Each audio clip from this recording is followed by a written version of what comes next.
ഇറാന്റെ പരമോന്നത നേതാവ് ആയത്തുള്ള അലി ഖമേനിയും റഷ്യൻ പ്രസിഡന്റ് വ്ളാഡിമിർ പുടിനും ഒരിക്കൽ ലോകത്തോട് പറഞ്ഞിരുന്നു, ആര് വിശ്വസിച്ചാലും അമേരിക്കയെ വിശ്വസിക്കരുത് എന്ന്. എന്നാൽ ഇന്ത്യ അടക്കമുള്ള ഒരു രാജ്യവും അതിന് തയ്യാറായില്ല.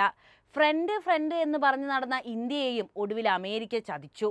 സാമ്പത്തികത്തിനപ്പുറത്തേക്ക് മറ്റൊന്നിനും ഒരു വിലയുമില്ലാത്ത അമേരിക്കയോട് കൂറുകാട്ടിയ ഇന്ത്യക്ക് എന്താണ് ഒടുവിൽ കിട്ടിയത്?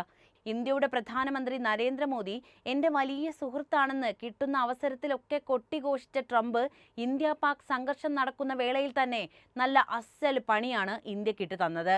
ഇറാനും റഷ്യയും പറഞ്ഞതാണ് സത്യം. കുടിച്ച വെള്ളത്തിൽ പോലും അമേരിക്ക എന്ന ചെകുത്താനെ വിശ്വസിക്കരുത്. എന്താണ് ഇന്ത്യയോട് അമേരിക്ക കാണിച്ച നെറികേട് എന്ന് പറയാം.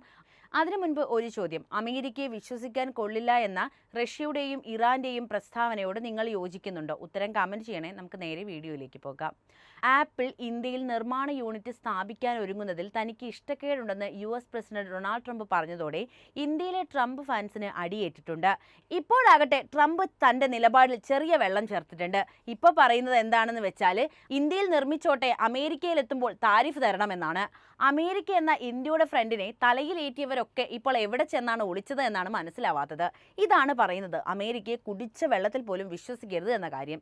ചിരിച്ചുകൊണ്ട് കഴുത്തറുക്കുക എന്ന് കേട്ടിട്ടില്ലേ? അത് കാണണമെങ്കിൽ ഒന്ന് ഇങ്ങോട്ട് നോക്കിയാൽ മതി. ഇന്ത്യയാണ് ഇഷ്ടമെന്ന് പറഞ്ഞ അമേരിക്ക ഇപ്പോൾ ചെയ്യുന്ന കാര്യം ഇന്ത്യ വിരുദ്ധമാണെന്ന് അമേരിക്കയ്ക്ക് സ്തുതി പാടുന്നവർ ഒന്ന് മനസ്സിലാക്കിയാൽ നന്നാകും. വാർത്തയിലേക്ക് വരാം.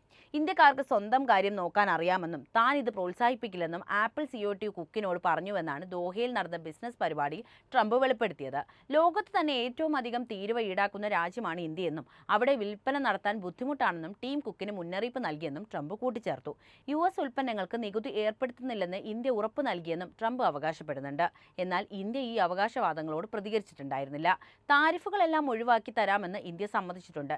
ചൈനയിൽ ആപ്പിൾ ഇത്രകാലം നിർമ്മാണ യൂണിറ്റ് നടത്തിയത് US സമ്മതിച്ചു. പക്ഷേ ഇന്ത്യയിൽ നിർമ്മാണ യൂണിറ്റ് ഉണ്ടാകുന്നതിനോട് USന് യോജിപ്പില്ലെന്നും ട്രംപ് ആവർത്തിക്കുകയായിരുന്നു.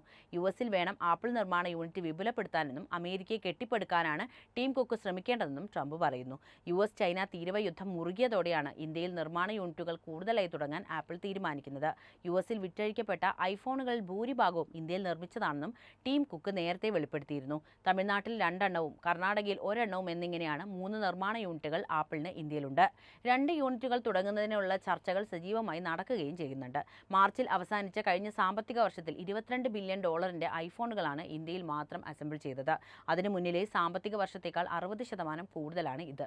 അതേസമയം സ്മാർട്ട് ഫോൺ നിർമ്മാണ മേഖലയിൽ ഇന്ത്യ പ്രധാന കേന്ദ്രമായി വളരുകയാണെന്നും ആപ്പിൾ അത് തിരിച്ചറിഞ്ഞതോടെയാണ് ഇന്ത്യയിൽ കൂടുതൽ യൂണിറ്റുകൾ തുടങ്ങാൻ താൽപ്പര്യം പ്രകടിപ്പിച്ചതെന്നും വിദഗ്ധർ പറയുന്നുണ്ട്. അതുകൊണ്ട് തന്നെ ട്രംപിന്റെ ഭീഷണി ടീം കുക്ക് വകവയ്ക്കില്ലെന്നും US-ലേക്കുള്ള ഐഫോണുകളുടെ നിർമ്മാണം പൂർണ്ണമായും ഇന്ത്യയിലാക്കാനുള്ള തീരുമാനത്തിൽ നിന്ന് പിന്മാറില്ലെന്നുമാണ് ആപ്പിളിനെ തന്നെ ഉന്നതരെ ഉദ്ധരിച്ച് PTI റിപ്പോർട്ട് ചെയ്തത്. മുൻ നിശ്ചയിച്ച പ്രകാരം പ്രൊജക്റ്റുമായി മുന്നോട്ട് പോകുമെന്ന് അവർ വെളിപ്പെടുത്തിയതായും PTI വ്യക്തമാക്കുന്നു. US-ലേക്കുള്ള ഫോണുകൾ ഇന്ത്യയിൽ നിന്നും ലോകത്തെ മറ്റിടങ്ങളിലേക്കുള്ള ഫോണുകൾ ചൈനയിലെ നിർമ്മാണ യൂണിറ്റുകളിലും നിർമ്മിക്കാനാണ് ആപ്പിളിന്റെ പദ്ധതി. $500 ബില്യൺ ആപ്പിൾ US-ലെ ഉൽപ്പാദനത്തിനായി നിക്ഷേപിക്കാൻ തീരുമാനിച്ചത്. 76 ദശലക്ഷം ഐഫോണുകളാണ് 2024-ൽ മാത്രം US-ൽ വിറ്റഴിഞ്ഞത്. അമേരിക്കയിലെ നിക്ഷേപവുമായി മുന്നോട്ട് പോവുകയാണെങ്കിൽ ഇത്രയും വലിയ വിതരണ ശൃംഖല കൂടി ആപ്പിൾ അടിയന്തരമായി പുനഃസൃഷ്ടിക്കേണ്ടി വരും. ഇത് ഉൽപ്പാദന ചെലവ് കോടിക്കണക്കിന് ഡോളറിലേക്ക് കുതിച്ചുയരാൻ കാരണമാകുമെന്നാണ് അനലിസ്റ്റുകളുടെ വിലയിരുത്തൽ. ഇന്ത്യയുമായി മികച്ച ബന്ധം പുലർത്തിക്കൊണ്ടിരിക്കുന്ന, ഇന്ത്യ നല്ല സുഹൃത്താണ് എന്ന് നാഴികയ്ക്ക് 40 വട്ടം പറയുന്ന അതേ അമേരിക്കയാണ് ഇപ്പോൾ ഇങ്ങനെ ഒരു ചതി ഇന്ത്യയോട് കാണിച്ചത്.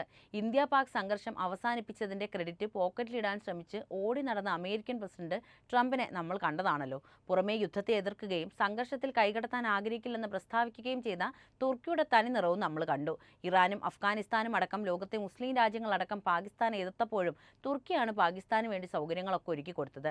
ലോക സമാധാനത്തിന് വേണ്ടി ഘോര പ്രസംഗം നടത്തി യുദ്ധം വേണ്ട എന്ന് നിലപാടെടുക്കുകയും അതിന്റെ സൈഡിലൂടെ ആയുധക്കച്ചവടം പൊടിപൊടിക്കുകയും ചെയ്ത അമേരിക്കൻ നിലപാടാണ് ഇന്ത്യ പാക് വിഷയത്തിൽ തുർക്കി സ്വീകരിച്ചത്.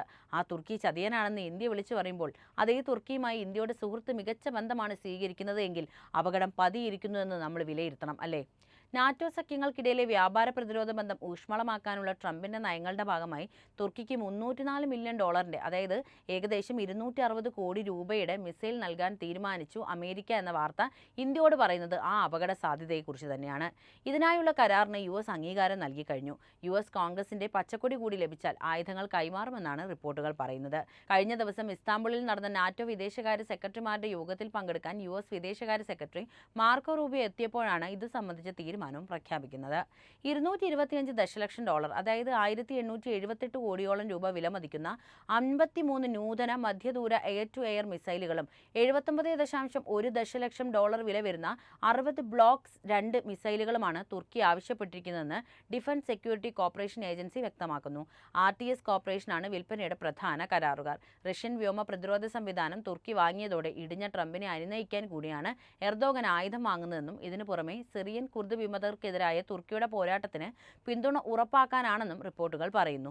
US പിന്തുണയുള്ള പുതിയ സിറിയൻ സൈന്യം തുർക്കിക്കെതിരായ 4 പതിറ്റാണ്ട് നീണ്ട പോരാട്ടം അവസാനിപ്പിക്കുകയാണെന്ന് കഴിഞ്ഞ ദിവസം പ്രഖ്യാപിച്ചിരുന്നു. ഇത് തുർക്കിയെ കൂടുതൽ കരുത്താക്കുമെന്നാണ് അങ്കാരയുടെ കണക്കുകൂട്ടൽ.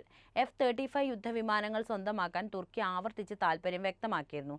5ാം തലമുറയിൽപ്പെട്ട യുദ്ധവിമാനം കൈവശമാക്കണമെങ്കിൽ S-400 വാങ്ങിയതോടെ US ഏർപ്പെടുത്തിയ ഉപരോധം നീങ്ങുകയും വേണം. S-400 റഷ്യയിൽ നിന്ന് വാങ്ങരുതെന്ന വാഷിംഗ്ടൺ നിർദ്ദേശം തള്ളിയാണ് തുർക്കി വ്യോമ പ്രതിരോധം സ്വന്തമാക്കിയത്. പുതിയ ആയുധ കരാറിലൂടെയാണ് ഈ പിണക്കം മാറ്റാമെന്നും എർദോഗൻ പ്രതീക്ഷിക്കുന്നത്. സൈനിക ശേഷിയിൽ നാറ്റോയിലെ പ്രബലരാണ് USഉം തുർക്കിയും. അതുകൊണ്ട് തന്നെ 7 പതിറ്റാണ്ടുകളായി തുടരുന്ന ബന്ധം ഊഷ്മളമായി നിലനിർത്തേണ്ടതുണ്ടെന്ന് എർദോഗനും കരുതുന്നുണ്ട്. സിറിയയിലെ ഓപ്പറേഷൻ ഏകോപിപ്പിച്ച് സൈനികരെ 1000-ൽ താഴെയായി ചുരുക്കാൻ തീരുമാനിച്ചപ്പോൾ തുർക്കിയാണ് അതിർത്തിയിൽ ഉണ്ടായിരുന്ന ആയിരക്കണക്കിന് സൈനികരെ നൽകി USനെ സഹായിച്ചത്. അതേസമയം തന്നെ റഷ്യ ഉക്രൈൻ യുദ്ധം അവസാനിപ്പിക്കാൻ USനൊപ്പം മുൻകൈ എടുക്കുകയും ചെയ്യുന്നുണ്ട്. അതേസമയം US തുർക്കിക്ക് ആയുധങ്ങൾ നൽകുന്നതിനെ ഇന്ത്യ സൂക്ഷ്മമായി നിരീക്ഷിച്ചു വരികയാണ്. പഹൽഗാമിലെ പാക് ഭീകരതയ്ക്ക് ഇന്ത്യ ഓപ്പറേഷൻ സിന്ദൂറിലൂടെ തിരിച്ചടി നൽകിയപ്പോൾ പാകിസ്ഥാന് തുർക്കി കൈയയച്ച ആയുധങ്ങൾ നൽകിയെന്ന റിപ്പോർട്ടുകൾ വന്നിരുന്നു. അമേരിക്കയിൽ നിന്നും സ്വന്തമാക്കുന്ന ആയുധങ്ങൾ കൂടി തുർക്കി ഇന്ത്യക്കെതിരെ പ്രയോഗിക്കാൻ പാകിസ്ഥാന് നൽകുമോ എന്ന ആശങ്കകളും നിരീക്ഷകർ ഉയർത്തുന്നുണ്ട്. 350-ലേറെ ഡ്രോണുകളും മറ്റ് ആയുധങ്ങളും പാക് സൈന്യത്തിന് തുർക്കി നൽകിയെന്നായിരുന്നു ഇന്ത്യ ടുഡേ നേരത്തെ റിപ്പോർട്ട് ചെയ്തത്. യുദ്ധോപകരണങ്ങൾ പ്രവർത്തിപ്പിക്കാനുള്ള വിദഗ്ധരെ തുർക്കി നൽകിയെന്ന വിവരങ്ങളും പുറത്തു വന്നിട്ടുണ്ട്. ഓപ്പറേഷൻ സിന്ദൂറിൽ തുർക്കിയുടെ 2 സൈനികർ കൊല്ലപ്പെട്ടതായും റിപ്പോർട്ടുകൾ പുറത്തുവന്നു. YHHA ഡ്രോൺ എന്നിവരാണ് ഇന്ത്യക്കെതിരെ പാകിസ്ഥാൻ പ്രയോഗിച്ചത്. നിരീക്ഷണത്തിനായും ലക്ഷ്യം അടയാളപ്പെടുത്തുന്നതിനായും ചിലയിടങ്ങളിൽ കാമികാസെ സ്റ്റൈൽ ആക്രമണങ്ങൾ നടത്തുന്നതിനുമാണ് ഇവ ഉപയോഗിക്കുന്നത്. തുർക്കിയുടെ അസിർഗാർദ് സോങ്കർ ഡ്രോണുകളും ഭാഗങ്ങളും അതിർത്തികളിൽ നിന്ന് ലഭിച്ചതായി വ്യോമസേനയും വ്യക്തമാക്കിയിരുന്നു. പ്രസിഡന്റ് ട്രംപിന്റെ സംരക്ഷണവാദ നയങ്ങളും തിരഞ്ഞെടുത്ത ഭൗമരാഷ്ട്രീയ ഇടപെടലുകളും ഇന്ത്യക്ക് വെല്ലുവിളി ഉയർത്തുന്നു എന്ന് പറയാതെ വയ്യ. സാമ്പത്തികമായി ആപ്പിൾ പോലുള്ള കമ്പനികളെ ഇന്ത്യയിൽ നിക്ഷേപിക്കുന്നതിൽ നിന്ന് നിരുത്സാഹപ്പെടുത്തുന്നത് ആഗോള ഉൽപാദന കേന്ദ്രമാകാനുള്ള രാജ്യത്തിന്റെ അഭിലാഷങ്ങളെ തടസ്സപ്പെടുത്തുന്നത് തന്നെയാണ്. ഇത് ഇന്ത്യയിൽ ഉണ്ടാകാൻ പോകുന്ന തൊഴിലവസരങ്ങളെയും സാങ്കേതിക പുരോഗതിയെയും തടസ്സപ്പെടുത്തുന്നുണ്ട്. തന്ത്രപരമായി ജനാധിപത്യ തത്വങ്ങൾക്ക് മാറിക്കൊണ്ടിരിക്കുന്ന സഖ്യകക്ഷികൾക്കും USന്റെ പൊരുത്തക്കേടുള്ള പിന്തുണ ഇന്ത്യയെ വിദേശനയ മുൻഗണനകൾ പുനർനിർണ്ണയിക്കാനും കൂടുതൽ വിശ്വസനീയമായ പങ്കാളിത്തം നേടാനും പ്രേരിപ്പിച്ചേക്കാം. പ്രസിഡന്റ് ട്രംപിന്റെ നേതൃത്വത്തിൽ അമേരിക്കയുടെ നിലവിലെ പാത ആഗോള സഹകരണത്തിൽ നിന്നുള്ള പിൻവാങ്ങലിനെയും ഒറ്റപ്പെട്ട സാമ്പത്തിക തന്ത്രപരമായ നയങ്ങളിലേക്കുമുള്ള മാറ്റത്തെയാണ് പ്രതിഫലിപ്പിക്കുന്നത്. ഇന്ത്യയെ സംബന്ധിച്ചിടത്തോളം ഈ മാറ്റം തങ്ങളുടെ താൽപ്പര്യങ്ങൾ സംരക്ഷിക്കുന്നതിനും ആഗോളതലത്തിൽ തങ്ങളുടെ മുന്നേറ്റം തുടരുന്നതിനും സാമ്പത്തിക തന്ത്രങ്ങളുടെയും നയതന്ത്ര ഇടപെടലുകളുടെയും പുനഃക്രമീകരണം ആവശ്യമാണ്. ചുരുക്കി പറഞ്ഞാൽ അമേരിക്ക എന്ന സുഹൃത്തിനെ നമ്പരുതെന്ന് ഇന്ത്യ മനസ്സിലാക്കിയെന്ന് വേണം പറയാൻ. അപ്പോൾ ഈ വിഷയത്തിൽ നിങ്ങളുടെ നിലപാട് അറിയാൻ താല്പര്യമുണ്ട്. എന്ത് തന്നെയായാലും കമൻറ്റ് ചെയ്യണേ. ഒപ്പം ഈ അറിവുകൾ എല്ലാവരിലേക്കും എത്താൻ വീഡിയോ ഒന്ന് ലൈക്ക് ചെയ്യാനും ഷെയർ ചെയ്യാനും പ്രത്യേകം ശ്രദ്ധിക്കുമല്ലോ.